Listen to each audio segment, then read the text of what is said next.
하겠습니다. 히터 꺼주시고요. 옆에 있는 분들하고 인사합니다. 아직까지는 가능할 것 같아요. 새해 복 많이 받으세요 하고 인사하겠습니다. 네.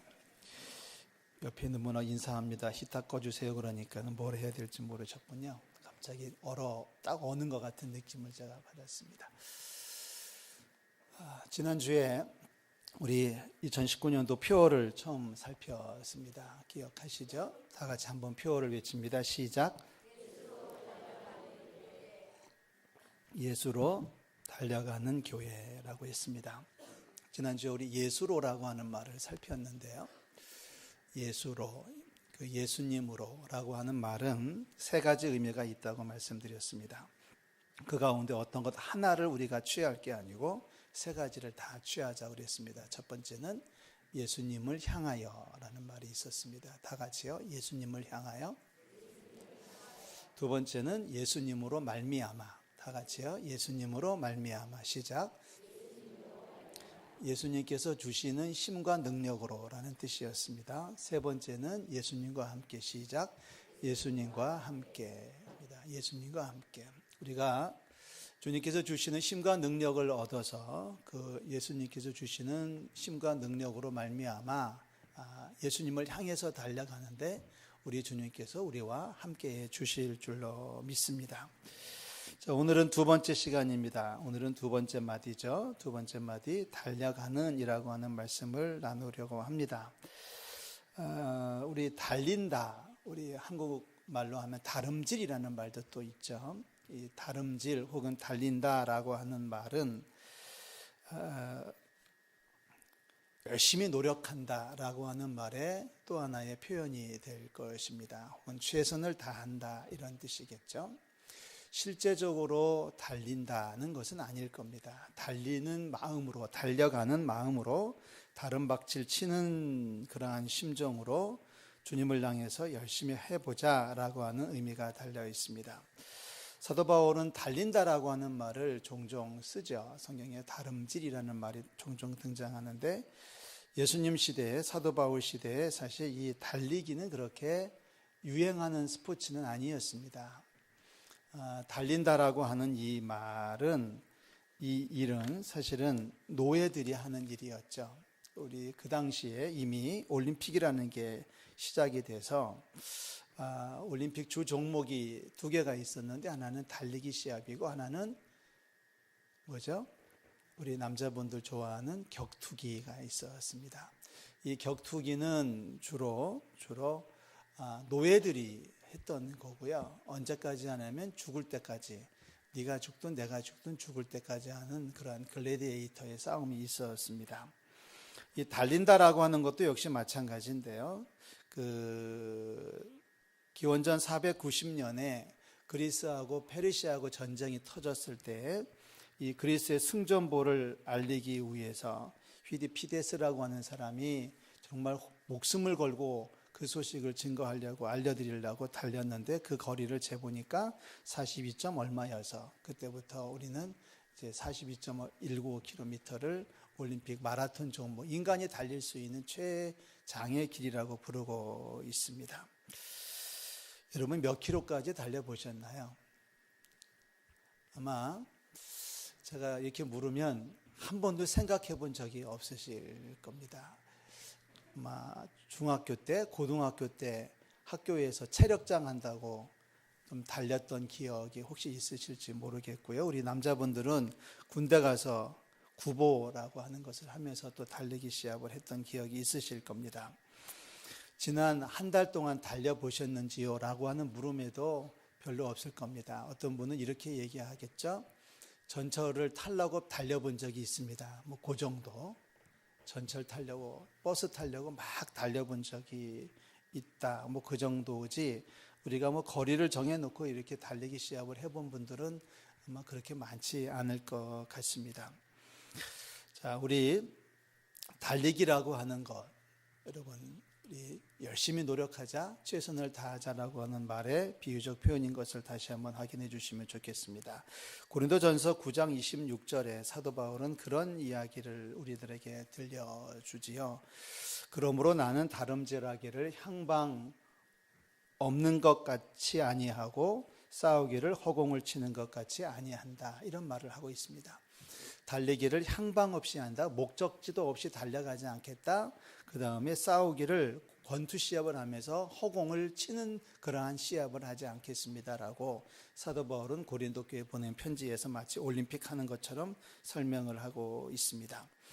성경 말씀에서 여러 군데에 달리는 모습이 기록이 되어져 있는데 그 중에서 가장 아름다운 달리기는 예수님의 부활 소식을 접한 여인들이 그 사실을 제자들에게 알리기 위해서 달렸던 그 달리기인 것 같습니다. 그 예수님의 무덤을 찾아왔다가 예수님의 무덤이 비어 있고 천사를 만났는데 천사가 하는 말이 예수님께서 부활하셨다라고 하는 소식을 전해주니까 그 소식을 들은 이 여인들이 그 소식을 제자들에게 알게 하기 위해서 열심히 달려가는 이야기가 성경 말씀에 기록이 되어져 있습니다. 그 달리기 하는 모습을 보면은 그런 얘기를 하죠. 무서움과 큰 기쁨으로 달려갈세 그럽니다. 뭐와 뭐로 달려가요? 자, 무서움은 뭔가요? 예수님이 부활하셨다는 사실은 두렵고 떨리는 게 아니라 경이로움입니다. 우리가 길 가다가 강도를 만났을 때 그 무서움이 아니라 하나님께서 하시는 일에 대한 경이로움을 체험한 그 아름다운 신앙 고백이 담겨져 있는 단어죠. 예수님께서 부활하셨다는 소식을 들은 여인들이 정말 하나님의 은혜에 감격하면서 큰 기쁨으로 달려가는 모습입니다. 우리가 이제 한 해를 살아가면서 우리 일생을 살아가면서 무서움과 큰 기쁨으로 달리기를 하는 우리 모든 성도들 되시기를 주의 이름으로 축원합니다. 자, 우리 달리기를 한다는 이 말에는 그 집중이라고 하는 것이 필요합니다. 그러면 달리는데 뭐가 집중이 필요하냐? 그렇지 않더라고요. 저는 이제 그 몇 년 전만 하더라도 해마다 10km를 뛰어봤는데 그 종종 이 마라톤 경주가 우리 주변에 있더라고요. 공원을 가봐도 보라매 공원에도 마라톤 동호회가 또 있고 주변에 보면 달리는 사람들이 꽤 많이 있습니다. 그 10km 달리는 것도 저한테는 용이한 일은 아니더라고요. 1시간 정도 달리는데 정말 싫고요. 내가 왜 이 짓을 내가 왜 하나 그런 생각도 들고요. 그 달리다가 옆으로 가고 싶은 생각도 있고요. 별별 생각이 납니다. 그런데 앞에 가는 저희 아내를 따라잡으려고 할 수 없이 가는데 이게 서주지도 않고 기다려주지도 않고 뭐 혼자만 삐 도망가면 약도 오르기도 하고 화도 나기도 하고 그래서 달려본 기억이 있습니다. 자, 여러분 달리기 할 때 필요한 두 가지는 하나는 집중이에요. 참 달릴 때 생각이 참 많아집니다. 생각이 복잡해 별별 생각이 다 나게 되는데 그 생각을 하면 할수록 달리기는 더 힘들고 기록은 더 떨어진다고 그러더라고요. 달리기를 할 때 무념무상으로 뛰는 게 아니라 정말 마지막 그 목적지를 향해서 달려갈 때 하나님께서 우리 가운데 함께해 주실 줄로 믿습니다. 여러분 성경 3장 12절 말씀 한번 읽겠습니다. 우리가 13절부터 읽었죠. 12절을 읽겠습니다. 다 같이 읽습니다. 내가 이미 얻었다 함도 아니요 온전히 이루었다 함도 아니요 오직 내가 그리스도 예수께 잡힌 바 된 그것을 잡으려고 달려가노라. 아멘. 자, 여기 사도 바울이 자기의 인생을 이야기하면서 다름질로 표현을 하고 있는데요. 우리가 집중이라고 하는 단어를 이야기할 때 첫 번째 우리가 필요한 것은 잊어버림입니다. 뭘 잊어버리냐면 지금까지 달려왔던 길을 잊어버리지 말라는 거죠. 내가 이미 얻었다 함도 아닙니다. 온전히 이루었다 함도 아닙니다. 오직 나는 그냥 그리스도 예수께 잡힌 바 된 그것, 목표를 향해서 달려갈 뿐입니다. 자, 이 달리기 하면서 가장 많이 생각나는, 제 개인적으로는 가장 많이 생각나는 것은 뭐냐면 이만큼 달렸으면 됐지, 뭘 끝까지 달리겠다고 그런 생각입니다. 왜냐하면은요, 제가 달렸던 그 10km 마라톤 코스는 갔다가 반환점을 찍고 돌아오는 거거든요. 근데 제가 가는 길과 5km인데 3km, 4km쯤 가면 돌아오는 사람들이 있어요. 그러면 그 사람들 같이 뛰면 반환점 찍고 온 거랑 비슷하지 않습니까? 외모로 보면. 그죠? 물론 도착해서 반환점에서 발판을 눌러야만 발판에 연결되어 있는 칩에서 제가 몸에 지니고 있는 그 어떤 장치하고 연결돼 가지고 제가 반환점을 돌았다고 하는 것이 대본부에 이렇게 입력이 된다고는 그러더라고요. 근데 그거는 그 사람들 말이고 내가 뭐 거기서 1등 하려고 하는 것도 아니고 내가 무슨 뭐 하려고 또 아니고 내가 선수도 아니고 목숨 걸 일이 뭐가 있나. 이만큼 뛰었으면 됐지. 좀 돌아오고 싶은 생각이 있어요. 그 돌아오고 싶은 생각을 갖게 되는 이유가 뭐냐면 이만큼 뛰었으면 됐지라고 하는 겁니다. 근데 오늘 사도 바울은 뭐라고 하냐면 내가 얻었다 함도 아니고 이미 이루었다고 온전히 이루었다고 함도 아닙니다. 자기가 많은 일을 했어요. 사실 사도 바울이 이 말씀을 할 때 사도 바울은 나이가 꽤 많이 들은 노인이었거든요. 그리고 평생을 몸 바쳐가지고 생명 바쳐가지고 많은 교회들을 세웠습니다. 그리고 바울이 전도하고 말씀을 전해서 예수 앞으로 돌아온 사람들이 굉장히 많거든요. 그런 걸 생각하면 상 받아도 충분할 만큼 바울의 사역은 훌륭했습니다. 그런데 지금 바울은 뭐라고 하냐면 내가 얻은 거 아무 관계가 없습니다. 내가 이룬 거 아무것도 그거는 신경 쓰지 않습니다. 그런 것들 다 나는 포기합니다. 잊어버렸습니다. 잡은 줄로 여기지 아니합니다 라고 말하고 있습니다. 여러분 과거에 이루었던 것들 내려놓고 2019년에 열심히 달려가는 저와 여러분들이 되시기를 주의 이름으로 축원합니다. 잘했다 할지라도 혹은 잘못했다고 할지라도 그런 거 개의치 말자는 얘기죠. 잘했던 것도 잊어버리고 잘못했던 것도 잊어버리고 새 마음으로 새로운 인생을 살아가는 게 필요하다라고 바울은 이야기하고 있습니다. 잊어버림입니다. 잊어버림. 정말 초심으로 돌아가서 지금부터 새 마음으로 출발하는 우리 모든 성도들 되시기를 주의 이름으로 축원합니다. 자, 두 번째는 우리가 집중이라고 할 때 또 하나의 교훈이 있다면 그것은 바로 좌우로 치우치지 아니하는 겁니다. 좌우를 돌아보지 않는 겁니다. 달리기 할 때 옆을 쳐다보면은 이 뛰던 보폭이 흔들려 가지고 넘어지기 십상입니다. 넘어지기 십상입니다. 옆을 돌아보면은 넘어지기 참 쉽고요. 또 몇 초를 다투는 우리 기록을 다투는 선수들에게는 돌아보는 그 시간만큼 시간이 흘러간다는 얘기를 들었습니다. 뭐 우리들이야 저 같은 사람이야 완주가 목표지 뭐 시간까지는 다투지 않습니다만은 그 선수들에게는 옆을 돌아보는 순간은 시간을 허비하는 시간이고 자칫 잘못하면은 노선을 뛰는 그 선을 이탈해서 옆으로 치우치게 된다는 얘기죠. 하나님께서 모세를 통해서 이스라엘 백성에게 주신 말씀이 신명기에 기록이 되어 있는데요. 신명기 5장에 이렇게 기록을 하고 있습니다. 그런즉 너희 하나님 여호와께서 너희에게 명령하신 대로 너희는 삼가 행하여 좌로나 우로나 치우치지 마십시오. 이런 말을 해요. 너희에게 명령하신 대로 너희는 삼가 행하여 좌로나 우로나 치우치지 말라. 이 좌로나 우로나 치우치지 말라는 얘기가 성경에 여러 군데가 있는데 그중에 한 군데 말씀만 읽어드렸습니다. 아니 한 군데 말씀을 더 읽어드리면 우리 유명한 말씀이죠. 여호수아 1장 7절에 보면은 모세가 여호수아에게 대권을 위임하면서 너 앞으로 이렇게 살아야 돼 라고 하면서 격려하는 메시지가 있지 않습니까?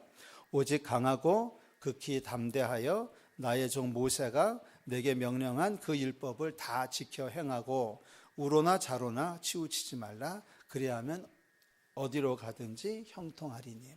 우로나 좌로나 순서는 바뀌었습니다만은 같은 얘기죠. 하나님의 말씀을 듣고 하나님의 말씀에서 오른쪽으로도 치우치지 말고 왼쪽으로도 치우치지 말아라. 오직 정도를 걸어가라. 이렇게 말씀하고 있습니다.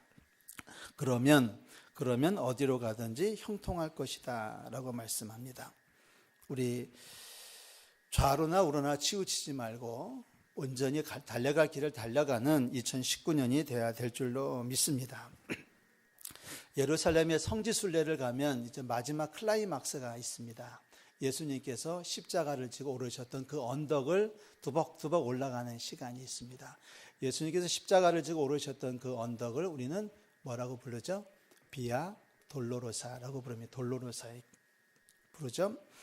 그런데 마침 이제 큰 기대를 가지고서 비아 돌로로사를 가봅니다. 가보면 이제 인솔하는 분이 안내하는 분이 이제 사람들을 모아놓고 마지막 신신당부를 해요. 그 신신당부할 때 하는 말이 이겁니다. 여러분 지금부터 목적지까지 도착할 동안은 좌로나 우로나 치우치지 마십시오 라고 이야기합니다. 그리고서 출발을 하죠. 출발하면 왜 좌로나 우로나 치우치지 않아야 되는지를 압니다. 예수님께서 십자가를 지고 오르셨다고 하는 비아 돌로로사를 한 단계 한 계단 굽이굽이 올라가다 보면 오른쪽 왼쪽에 구멍가게들이 굉장히 많습니다. 한 2, 3m 될까요? 폭이 얼마 되지 않는데 이 계단을 오를 때마다 옆에 있는 구멍가게의 장사꾼들이 우리를 유혹합니다. 정말 별 말을 다 하면서 우리를 유혹하는데, 만약에 그 유혹하는 손짓을 따라 들어갈 때는 요만한 정말 구멍가게 같은 가게인데 막상 들어가서 보면은 큰 그 매장이 준비되어 있어요. 2층도 있고 지하도 있고 그러면 거기 쫓아다니다 보면은 이제 정말 갈 길을 못 가는 거죠. 그 사람들이 이렇게 얘기합니다. 어떻게 아는지 세상 말로 하면 귀신같이 안다고 하겠죠. 그 사람들이 딱 뭐라고 막 떠들다가 한국 분들 특별히 할인해 줄게요 이럽니다. 그런데 막 떠들 때는 안 들려요. 그것이 아랍어인지 어느 나라 말인지 외국 말로 하면 못 알아듣잖아요. 그런데 한국말로 하면 딱 들어와요. 한국 사람들 싸게 해준대. 언젠가 한 번은 갔더니 장사꾼들이 그런 얘기 하더라고요. 오늘이 바로 코리안 스페셜 데이예요. 딱 그러는 거예요. 근데 그 말에 귀가 솔깃해집니다. 그러면 우리는 반응을 하죠. 한국 사람인 거 어떻게 아셨어요? 하고 물으면 척 보면 알지요. 이런 식으로 얘기를 하고 들어갑니다. 그럼 들어가면 이제 목적지까지 못 가고 점심도 굶고 이제 미아 신고가 되는 거예요. 지갑도 잃어버리고 뭘 또 뒤집어 쓰죠? 바가지를 또 쓰게 되고 그렇습니다. 그런 생각을 가져봐요. 정말 예수님이 계신 곳까지 올라갈 때는 좌로나 우로나 치우치면 안 되겠구나. 별말이 다 있습니다. 쉬었다 가세요도 있고요. 잠깐만요, 재밌는 거 보여드릴게도 있고요. 별게 다 있습니다. 세상이 그렇잖아요. 우리들의 세상이 그렇잖아요. 갈 길은 바쁜데 자꾸 옆에서 놀자고 그러고 자꾸 옆에서 재밌는 거 보여준다고 그러고 그런 말에 우리가 넘어가면 정작 우리가 해야 될 거를 놓치게 돼요. 금년 1년은 좌로나 우로나 치우치지 않는 우리 모든 성도들 되시기를 주의 이름으로 축원합니다. 집중이에요. 집중력입니다. 집중하지 않으면 달려갈 수가 없어요. 집중하지 않으면 달려갈 수가 없습니다. 자, 또 하나, 다름질을 위해서 필요한 또 하나의 교훈이 있다면 끈기입니다. 뭐라고요? 끈기입니다. 포기하지 않고 좌절하지 않고 낙심하지 않는 거죠. 시인 롱펠로우가 그런 말을 했다고 그래요. 잠겨진 문을 한 번 두드려서 열리지 않는다고 돌아서면 안 된다. 오랜 시간 큰 소리로 문을 두드려 보아라. 누군가 단잠에서 깨어나 문을 열어줄 것이다. 내가 정말 그 집으로 들어가고 싶으면은 나올 때까지 문을 두드리라고 하는 거죠. 자, 여러분, 인디안들이 기우제를 지낸다죠. 아메리칸 인디안들이 기우제, 비가 안 와서 비를 달라고 하는 기우제를 드리는데, 여러분, 인디안들이 기우제를 드릴 때의 성공률이 몇 %나 될까요? 몇 %일까요? 100%입니다. 인디안들이 기우제를 드리면 비가 반드시 온다는 거예요. 어떻게 인디안들은 어떻게 기우제를 드리기 때문에 기우제를 드리기만 하면 비가 올까? 이유는 하나입니다. 비가 올 때까지 기우제를 하기 때문에 그렇습니다. 비가 올 때까지 끈질기게 기우제를 하니까 기우제가 아직 안 끝난 거예요. 20일 동안 해도 아직 안 끝난 거예요. 30일 해도 아직 안 끝난 거예요. 언제까지 한다고요? 비가 올 때까지. 이게 끈기예요. 이게 끈기입니다. 갈라디아서 6장 9절에 이런 말이 있죠. 여러분 외우실 수 있나요? 우리가 선을 행하되 낙심하지 말지니 포기하지 아니하면 때가 이름에 거두리라. 포기하지 아니하면, 낙심하지 아니하면 때가 이름에 거둘 것이다 그랬습니다. 우리 목표를 세웠으면 우리 목표는 분명히 예수 그리스도겠죠. 예수님께 나아가는 그 길, 예수님께 나아가기 위해서 우리가 말씀도 읽고 기도도 하고 봉사도 하고 전도도 하고 예배도 하고 여러 가지 일들 우리가 계획하고 출발을 하는데, 중간에 낙심하거나 포기하지 않는 우리 은천의 공동체가 될 수 있기를 주의 이름으로 축원합니다. 포기하는 사람이 너무 많아요. 우리나라 한자어죠. 우리가 잘 쓰는 말에 작심삼일이 있습니다. 무슨 뜻인가요? 작심삼일? 작심삼일 뭐예요? 작정하고 출발했으면 며칠 간다? 3일 간다. 이 말에 우리 젊은이들은 동의하지 않습니다. 작심 3일이 아니라 작심 3시간이라고 그래요. 3시간 가면 잊어버려. 아침에 결정하고 저녁에 다시 지우고 저녁에 포기하고 낙심한다고 그러죠. 자, 작심 3일이라고 하는 기준을 본다고 그러면 그렇습니다. 여러분, 작심 3일, 3일 만에 포기했다면 포기한 다음에 다시 작심하면 돼요. 또 결심하고 또 출발하면 되는 거죠. 그래서 끝까지 달려갈 때 하나님의 의를 이루는 우리 성도들이 되시기를 주의 이름으로 축원합니다. 사도 바울이 고린도에 보낸 편지에서 참 중요한 메시지를 많이 남겼는데요. 그 중에 하나 우리가 오늘 기억해야 될 말씀 고린도후서 4장 7절에서 10절까지의 말씀입니다. 우리 또박또박 같이 읽어보겠습니다. 우리가 이 보배를 질그릇에 가졌으니 이는 심히 큰 능력은 하나님께 있고 우리에게 있지 아니함을 알게 하려 함이라. 우리가 사방으로 우겨쌈을 당하여도 쌓이지 아니하며 답답한 일을 당하여도 낙심하지 아니하며 박해를 받아도 버림받지 아니하며 거꾸로 뜨림을 당하여도 망하지 아니하고 우리가 항상 예수의 죽음을 몸에 짊어짐은 예수의 생명이 또한 우리 몸에 나타나게 하려 함이라. 아멘. 참 이 말씀 여러분 꼭 묵상하시고 여러분 마음속에 간직하셨으면 좋겠어요. 자, 보배를 질그릇에 가졌다고 합니다. 여기서 보배는 예수 그리스도이고 질그릇은 우리입니다. 질그릇만 가지고 따진다면 별로 가치가 없습니다. 우리는 질그릇에 불과합니다. 별로 쓸모없는 그릇이고 쉽게 망가지는 그릇입니다. 질그릇일 수밖에 없는 우리의 인생인데 그 안에 보배가 담겨져 있습니다. 보배는 예수 그리스도입니다. 자, 만약에 이것을 포장지에 싸서 판면 질그릇 값인가요? 보배 값인가요? 질그릇 값은 안 나갑니다. 여러분 포장해서 온 물건을 보면 그런 거 있죠. 포장은 정말 으리으리하게 했는데 이거를 뜯고 뜯어보니까 속에 물건이 이만큼밖에 없을 때가 있습니다. 되게 화나고 신경질 나죠. 그냥 비닐 위에 싸주고 많이나 주지 이럴 때가 있습니다만은 이 비유에서 우리 사도 바울이 하는 말은 뭐냐면 우리는 질그릇에 불과하지만 질그릇으로 살아가는 게 아니라 뭐로 살아가냐? 보배로 살아간다는 얘기죠. 그러니까 보배의 값어치가 되는 거란 얘기입니다. 군대에 있을 때 생각이 자꾸만 나는데요. 저는 군대 생활을 사병으로 했습니다. 그래서 2등병, 1등병, 상병, 병장까지 진급을 하고 제대를 했는데 여러분 남자분들은 다 아실 거예요. 이 사병들은 밥을 먹을 때 사병 식당에 가서 먹습니다. 맞지요? 여자분들도 알지요? 이거는 당연하지요. 근데 저는 가끔씩 그 지휘부들이 먹는 식당에 가서 밥을 먹었던 때가 있습니다. 지휘부란 얘기는 부사단장 이상 한 서너 명밖에 되지 않습니다. 육군 대령도 있고 완스타도 있고 투스타도 있는데 그분들하고 같이 밥을 먹을 때는 저는 그분들이 먹는 식당에 가서 밥을 먹었습니다. 기분 나쁘신가요? 그러면 이제 사병 식당에 가서 밥을 먹으면 이렇게 식판을 들고 가서 이렇게 밥을 떠가지고 먹고 뭐 이렇게 하겠습니다만은 이 지휘부들이 먹는 식당에 가서 밥을 먹으면 가만히 앉아 있으면 쫙 유니폼을 빼입은 사람들이 와가지고 서빙을 다 해줍니다.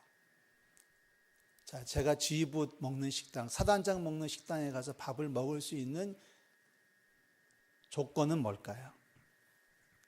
바로 사단장하고 같이 밥을 먹으면 됩니다. 이해가 안 가십니까?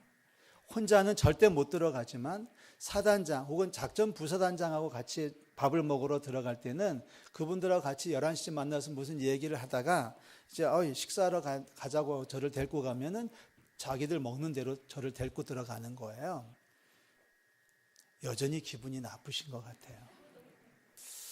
이게 우리의 인생 아니겠습니까? 나는 계급이 낮아도 내가 함께 가고 있는 예수님이 높으시니까 우리의 값어치는 내 인생의 값어치가 아니라 우리 주님의 값어치로 우리는 세상을 이길 수 있는 거죠. 내 능력이 아니라 주님의 능력으로 세상을 이기게 될 줄로 믿습니다.